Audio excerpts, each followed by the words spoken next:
Of all the things that changed my life for the better most quickly, it was learning how to set goals. And mastering this unique process can have a powerful effect on your life too. One morning at breakfast, shortly after I met Mr. Shoaff, he asked me if he could see my current list of goals. He said, "Let me see your list of goals, and let's go over them and talk about them. Maybe that's the best way I can help you right now." And I said, "I don't have a list." He said, "Well, is it out in the car or at home somewhere?" I said, "No, sir. I don't have a list anywhere." He said, "Well, young man, that's where we better start." Then he added, "If you don't have a list of your goals, I can guess your bank balance within a few $100s, which he did, and that got my attention. I said, "You mean that if I had a list of goals, that would change my bank balance?" He said, "Drastically."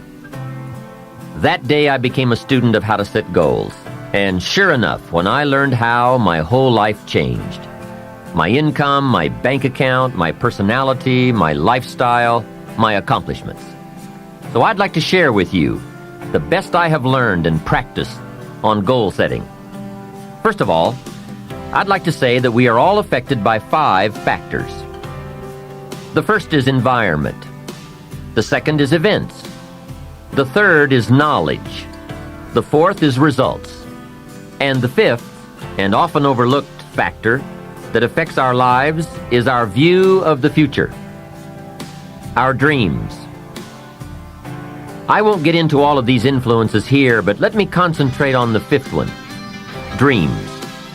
Of all these 5 influences, make sure your dreams are the greatest influence on your daily decisions and activities. Put another way, make sure that the greatest pull on you is the pull of the future. For your dreams to greatly influence you, for the future to pull you, your future must be well planned. There are 2 ways to face the future. One is with apprehension, the other with anticipation. Guess how many people face the future with apprehension? Why? They don't have it well designed. And without really thinking about it, they have probably bought someone else's view of how to live. You will face the future with anticipation when you have planned a future you can get excited about. When you have designed your future results in advance. In this way, the future will capture your imagination. It will exert an enormous influence on you. And to design your future, you must have goals. Well-defined goals are like a magnet. They pull you in their direction. And the better you have defined them, the better you have described them, the harder you work on them, the stronger they pull. And they pull you through all kinds of difficulties too. Without goals, it is easy to let life deteriorate to the point where you're just making a living. It is not difficult to get trapped by economic necessity and settle for existence rather than substance. We all have a choice. We can either make a living or design a life. Mr. Shoaff said to me, "I don't think your current bank balance is a true indicator of your level of intelligence." I was happy to hear that. He said, "I think you have plenty of talent and ability, and that you're much smarter than your bank balance indicates." And that turned out to be true. I was much smarter. My question to him was, then why isn't my bank balance bigger? And he said, "You don't have enough reasons for accomplishing great things. If you had enough reasons, you could do incredible things. You have enough intelligence, but not enough reasons." That's the key. If you had enough reasons. In my years of study, I've also discovered this. Reasons come first, and answers come second. Life has a strange way of hiding all the answers and disclosing them only to people who have been inspired to look for them, who have reasons to look for them. Put another way, when you know what you want, and you want it badly enough, you will find ways to get it. The answers, the methods, the solutions will become evident to you. Hey, what if you had to be rich? Are there any books and tapes on the subject? The answer is yes. There are plenty of good ones. But if you don't have to be rich, you probably won't read the books or listen to the tapes. What drives us to find the answers is necessity. So work on your reasons first, answer second. Now, what are some of the reasons for doing well? It varies from person to person. I'm sure that if you did a little soul searching, you could come up with a fairly strong list of reasons why you want to accomplish great things. There are personal reasons, sometimes uniquely personal reasons. Some people do well for the recognition. Some do well because of the way it makes them feel. They love the feeling of being a winner. That's one of the best reasons. I have some millionaire friends who keep working 10 to 12 hours a day, making more millions. And it's not because they need the money. It's because of the joy, pleasure, and satisfaction that come to them from being constant winners. To them, money is not their main drive. It's not the money. It's the journey. Once in a while, someone says to me, if I had $1 million, I'd never work another day in my life. Hey, that's probably why the good Lord sees to it that he doesn't get his million. Because he just quit.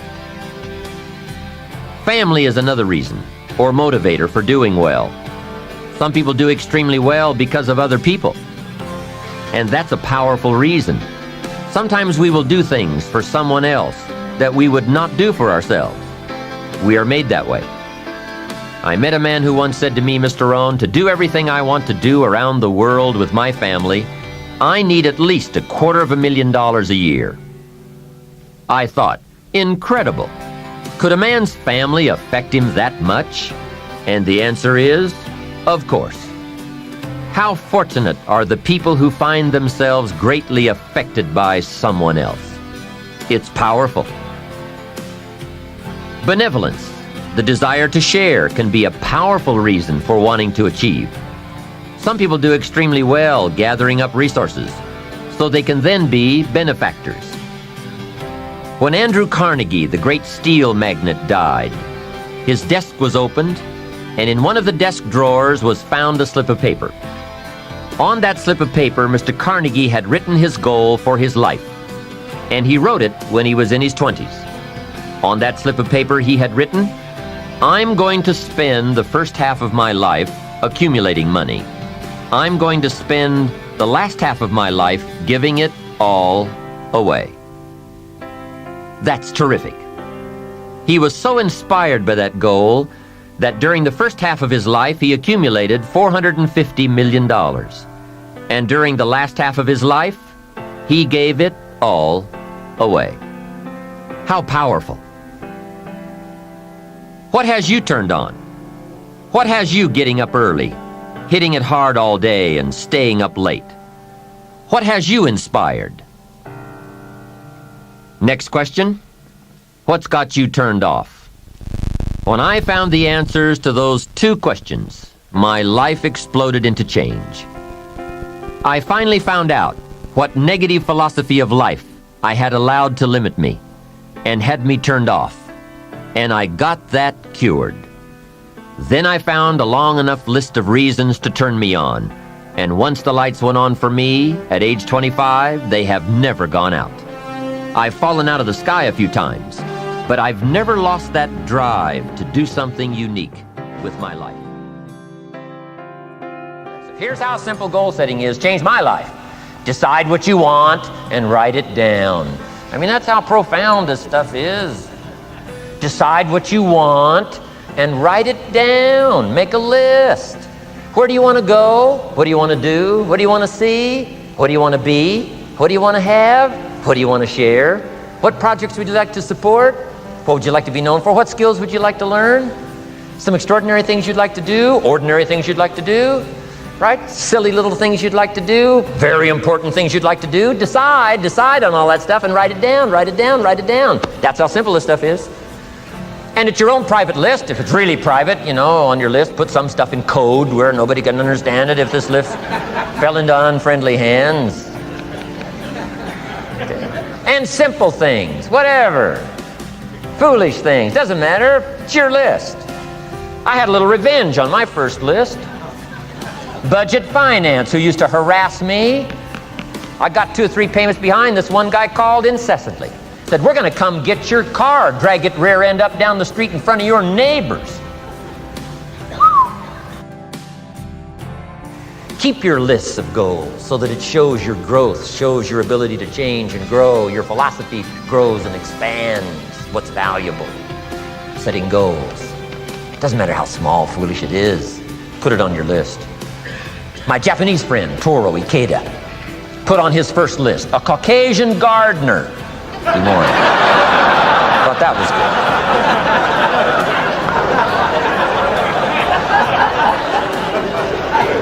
I like that. Have you got this profound thing now on setting goals? Here's how profound it is. Decide what you want, write it down. Get together with your wife, decide. Get together with your kids, decide. Get together with your business colleagues, decide. Write it down, make a list. Okay, that's how easy it is. Now let me give you one more scenario on setting goals. When I started making my first list, Mr. Shoaff said, Mr. Rohn, looks like we're going to be together for a while. He said, I've got a suggestion for you. He said, I think one of the first goals you ought to set, you're a 25-year-old American male, sure you've made some mistakes, but now you're on the road to better things. You got a family, worth it. Reasons makes the difference.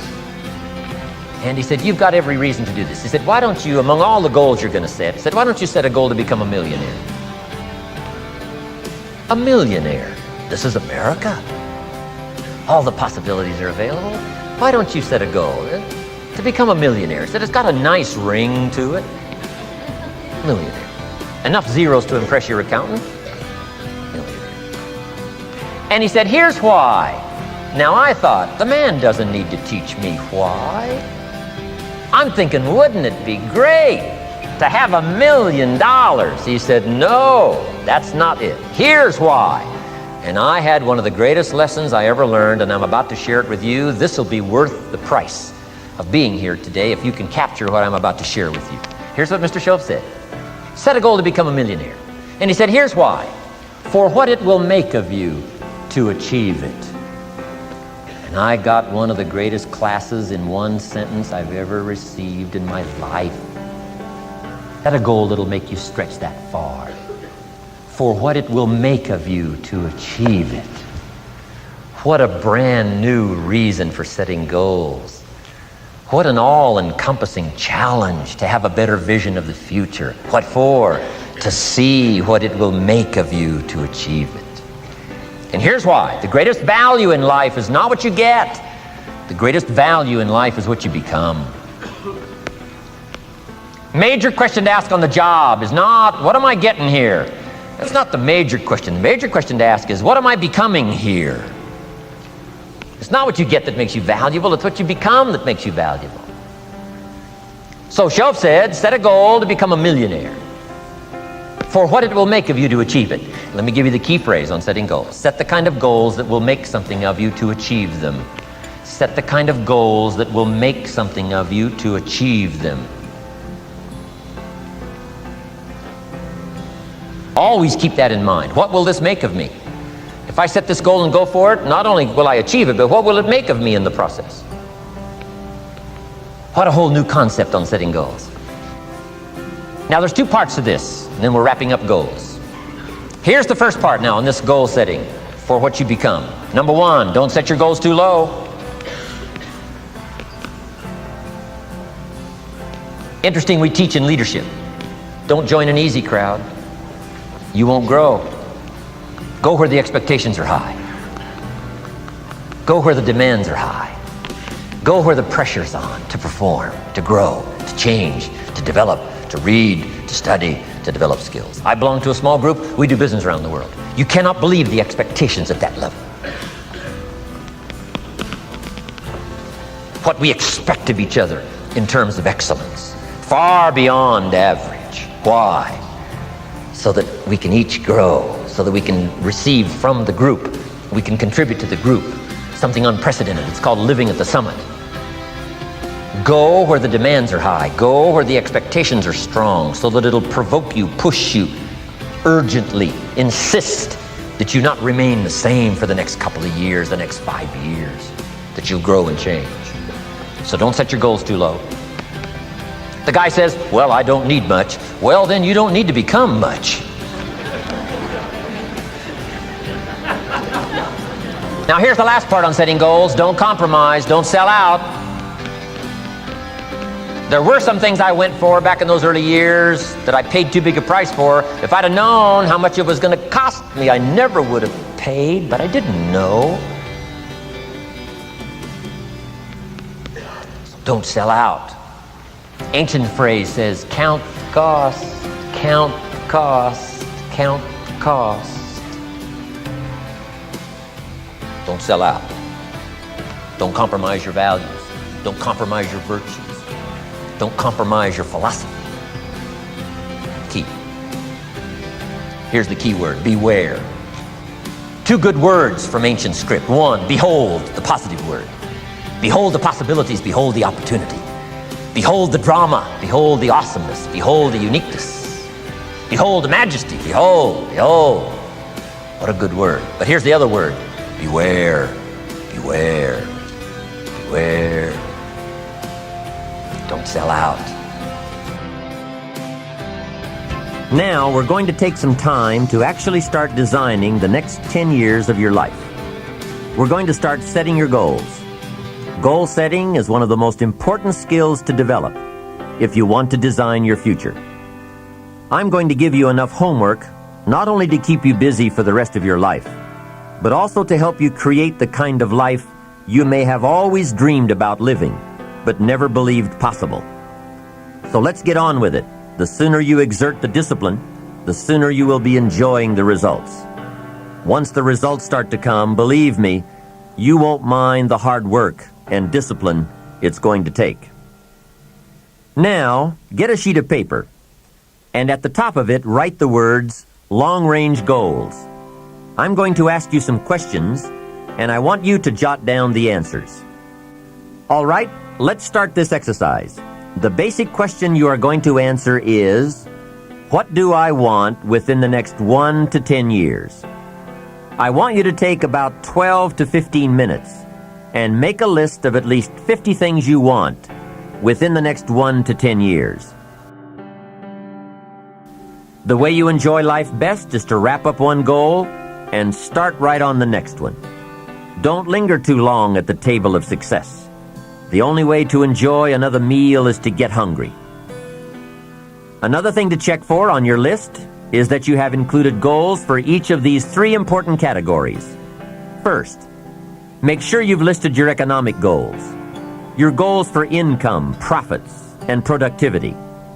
Second, make certain your list includes material items you want, tangibles, such as a home, a car, a boat, furniture, or jewelry. Don't attach the wrong importance to things, but they are important. Third, you'll want to include on your list goals for personal development. Write down all your personal development goals. Your goals to be more physically fit, to lose weight, to be more decisive, to be a more effective leader, to be a better communicator, to learn another language.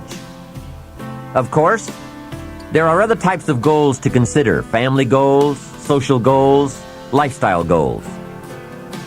This is pretty heavy homework, but remember, whether or not you do your homework shows up in the marketplace as well as in the classroom.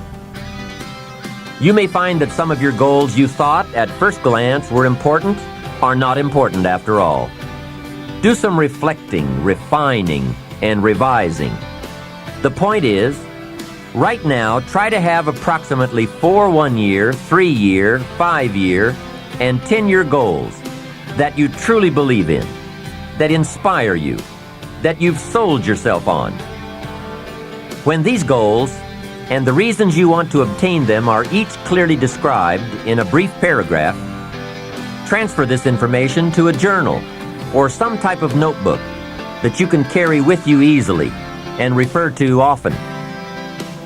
It's essential to set aside some time every week to review all of your goals, to rearrange them, redo them, restructure them, to add goals, or to tear up the whole list and start over. Goal setting is not something you do just once. It's a continual process. Also, you must constantly check your progress toward your goals. You don't want to fall too far behind on, or worse, lose sight of, your important goals. Now, just as important as your long-range goals are your short-range goals. Your goals for tomorrow, next week, next month, 6 months from now. These are goals you can accomplish within the next year, the immediate future.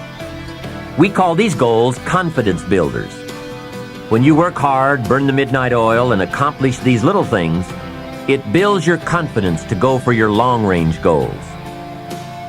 Write down in your notebook or journal all the little things you would like to have or accomplish in the next year.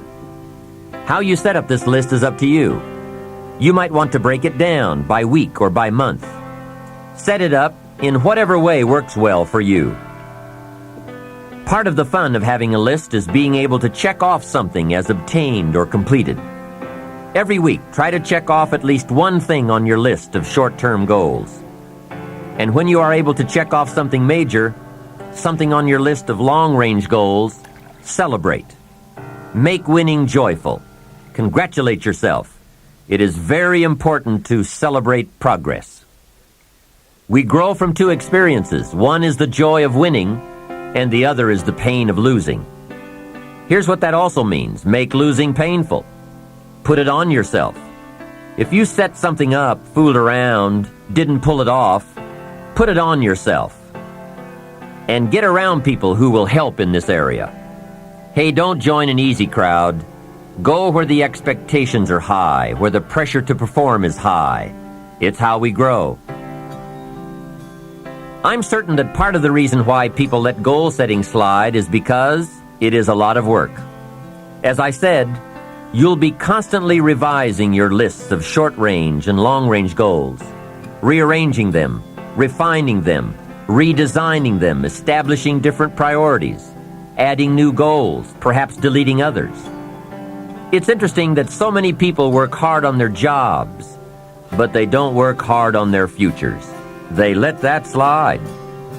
Some people live such mediocre lives that at the end of the day, they don't know whether they're winning or losing. They just go through life with their fingers crossed. I know most people don't make definite plans, but don't let that be you. The guy says, well, you work where I work, but the time you get home, it's late. You've got to have a bite to eat, watch a little TV, and get to bed. You can't sit up half of the night and plan. And this is the guy who's behind on his car note. He's a good worker, hard worker, sincere. But I've discovered that you can be sincere and work hard all your life and wind up broke and embarrassed. You've got to be better than a good worker. You've got to be a good planner, a good goal setter. You've heard the old saying, the people who fail to plan are planning to fail. It's true. So work on your plans. Put yourself in the top few percent who put this power to work for themselves. Writing your goals down also shows you are serious. And to do better, you must get serious. You don't have to be grim, but you do have to be serious. Hey, everybody hopes things will get better, but remember, the future does not get better by hope. It gets better by plan. And hope unaided by clear plans can finally become an illness. There's a Bible phrase that says, hope long delayed makes the heart sick. It's a sickness. I used to have the illness known as passive hope. It's bad. And there's one that is even worse, and that is called happy hope. That is really bad.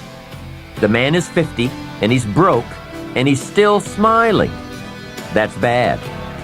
So get serious. Make plans.